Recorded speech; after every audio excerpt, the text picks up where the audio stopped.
A proposta dessa comunicação é traçar, junto a vozerio de Vladimir Seixas, modos pelos quais o documentário articula de forma peculiar territórios e temporalidades, ao mesmo tempo das lutas e do cinema. Perguntamos como o documentário faz confluir diferentes lutas em sua montagem.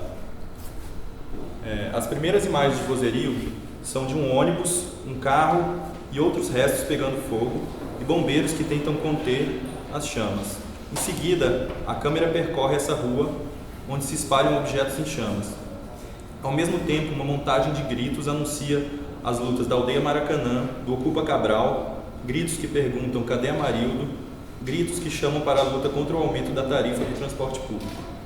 Não necessariamente aquelas imagens pertencem a alguma dessas lutas em particular, mas enquanto a câmera percorre esses restos de um levante, os gritos de lutas diversas não deixam de ecoar.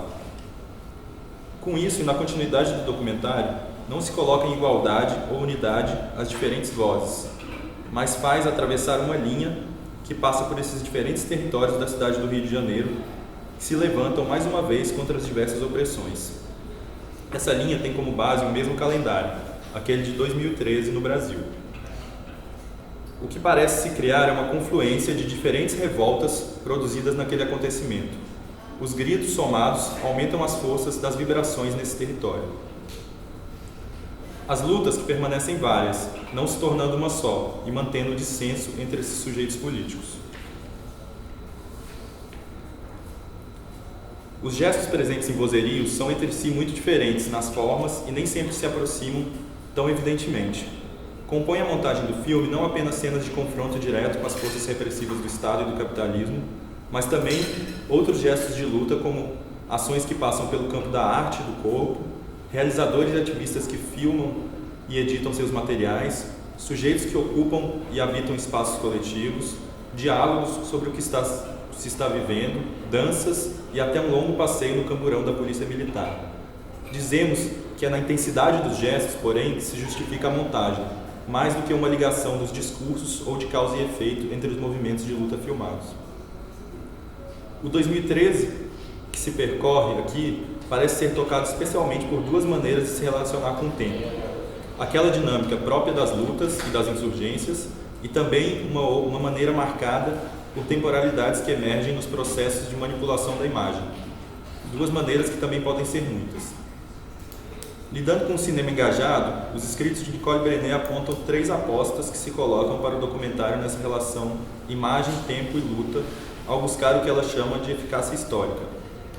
Primeiro, um cinema do agora, que disputa e almeja as transformações efetivas de injustiças e opressões presentes. Em segundo lugar, aquele que busca, em médio prazo, espalhar uma contra-informação e avivar forças para as lutas que seguem. E, por último, um cinema que pretende constituir documentos e arquivos, atuando num espaço de memória das lutas e que visa essas gerações que vêm.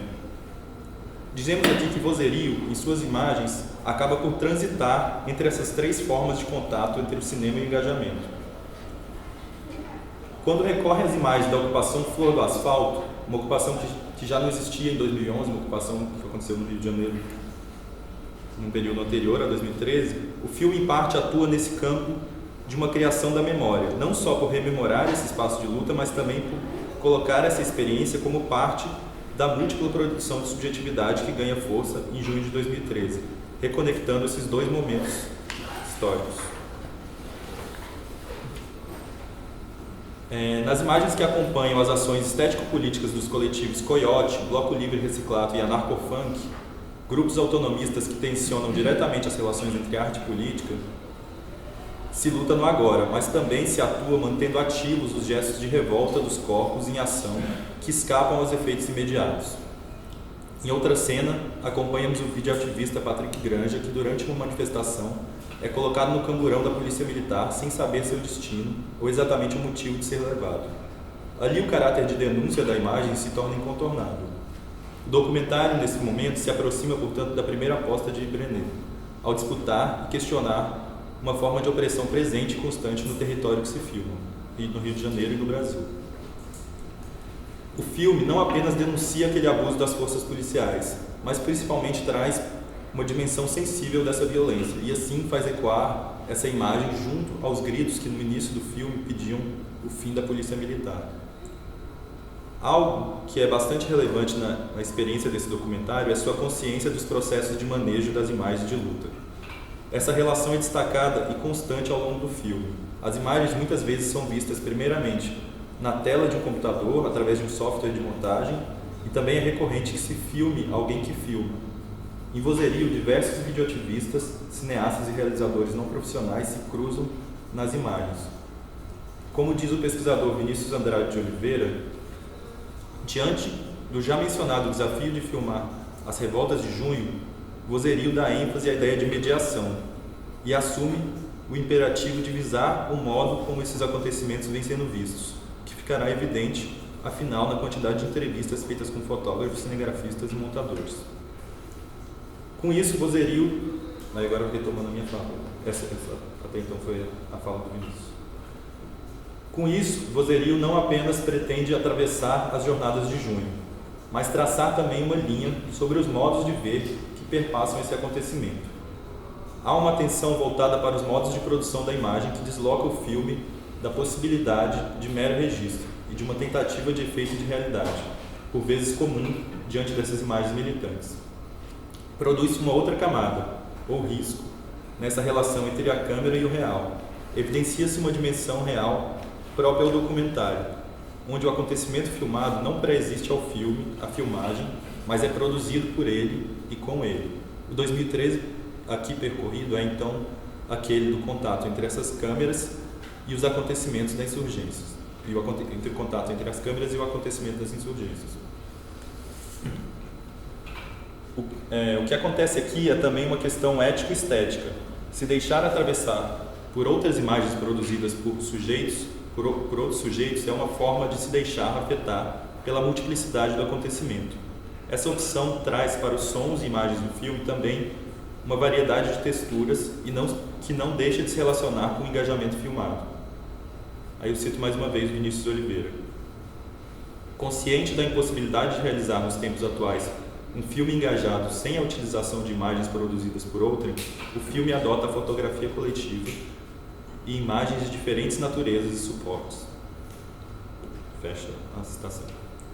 Assim, trazer outros realizadores, sejam cineastas profissionais ou não, implica não só em compartilhar uma elaboração de cinema, mas também trazer para esse filme outras virtualidades, forças, histórias, territórios. É permitir também que o filme seja afetado para além do que é controlável. É na sequência que acompanha as imagens do videoativista Guilherme Chalita que esse gesto político e estético político surge na montagem de forma mais enfática. As imagens gravadas pelo documentarista revelam um momento de revolta popular em uma favela do Rio de Janeiro diante do assassinato de mais um morador. Essas são aquelas últimas imagens do trailer que percorrem a rua, uma rua meio escura. Esse gesto da montagem revela um cuidado e uma atenção ausentes em muitas outras obras que percorrem junho de 2013 e seus redores. Ao colocar essa imagem ao lado dos embates com a polícia ocorridos no centro da cidade, evidencia-se uma continuidade e uma diferença, singularidades e repetições. Traz-se uma outra dimensão para aquelas imagens que se tornaram recorrentes no imaginário visual do videoativismo. Ou seja, se havia então no asfalto uma situação menos habitual de violência policial, em outras regiões da cidade, esta já era cotidiana e muito mais intensa. Nem por isso alguma delas se tornou mais aceitável. O que ganha uma visualidade no filme é também a forma como esses corpos de pessoas negras e moradores da periferia são afetados pelas práticas articuladas entre o Estado e o capitalismo. Pela ação do videoativista, que se move em diferentes geografias, e também pelo gesto de revolta daqueles moradores, o filme busca reconectar com as jornadas de junho essa indignação contra o genocídio das populações negras e periféricas, que produz e é produzida por uma subjetividade racista.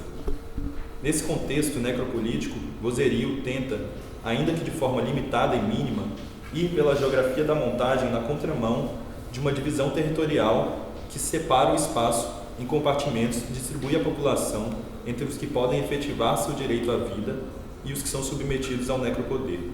O filme tenta, por vezes, percorrer uma frágil linha de um Rio de Janeiro sensivelmente cindido. Outra luta que surge de maneira singular ao longo do filme é aquela de resistência da aldeia Maracanã. Entre as diversas lutas, ela parece cortar de maneira transversal o filme, na forma como surge e ressurge na montagem. E também por ser ali um lugar onde diversos desses ativistas da imagem cruzam suas lentes. A resistência da aldeia é a primeira luta identificada no filme e também a última a aparecer antes do ápice das insurgências multitudinárias de junho de 2013. A forma como a aldeia surge no filme aponta com grande ênfase para a luta que diz respeito àquela terra e sua questão singular, mas simultaneamente torna-se uma luta em que suas virtualidades extrapolam os limites desse território. O que não quer dizer que ali se indique uma forma de vida de pretensão hegemônica, ou que aquela luta se torne paradigma para as outras, mas que diferentes ações que o filme faz confluir são de alguma forma afetadas pelas virtualidades produzidas na resistência da aldeia Maracanã. A luta é por aquela terra e, ao lutar por aquele espaço e ali habitar, se coloca em embate com as subjetividades produzidas pelo capitalismo, que faz e desfaz territórios, que tenta transformar aldeias em estacionamentos.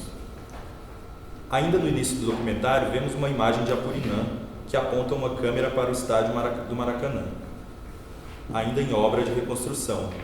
Ali parecem estar frente a frente duas distintas máquinas de produção de subjetividade. Uma das linhas que pode, então, conectar esses diferentes engajamentos no filme é essa linha que gera rupturas com os modos de vida do capitalismo contemporâneo.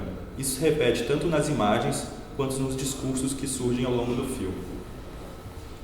Diante dessa linha percorrida pelo documentário, recorremos aqui à ideia de conspiração difusa, exposta pelos autores anônimos do Comitê Invisível na publicação de Nome aos Nossos Amigos, que nos parece útil para tratar algo desses restos de luta reunidos por vozerio. Essa conspiração a que se refere não seria de indivíduos voltados para interesses privados, mas de uma ordem coletiva, ainda que de uma coletividade não coesa e única, por isso difusa. Um grupo aberto a que não é necessário se filiar. O conspirar que propõe é aquele que, em última instância, pode mobilizar as insurgências populares. Aí eu faço uma citação aqui do Comitê Invisível. Se é bem evidente que os poderosos urdem complôs para preservar e estender as suas posições, não é menos certo que por todo lado se conspira. Na entrada dos prédios, junto às máquinas de café, nas traseiras dos kebabs, nas ocupações, nos ateliês, no decurso de um passeio, nas noites, nos amores. Fecha a citação. É esse que nos parece ser o movimento estético e político que vemos em Vozerio, de ser um filme de atravessamento coletivo, de evidenciar essa conspiração difusa, ainda que evidenciar e conspirar pareçam contraditórios quando ditos lado a lado. Por isso, o filme age quando suas imagens fazem parte da conspiração, e não quando ele se mostra ou revela o conspirar.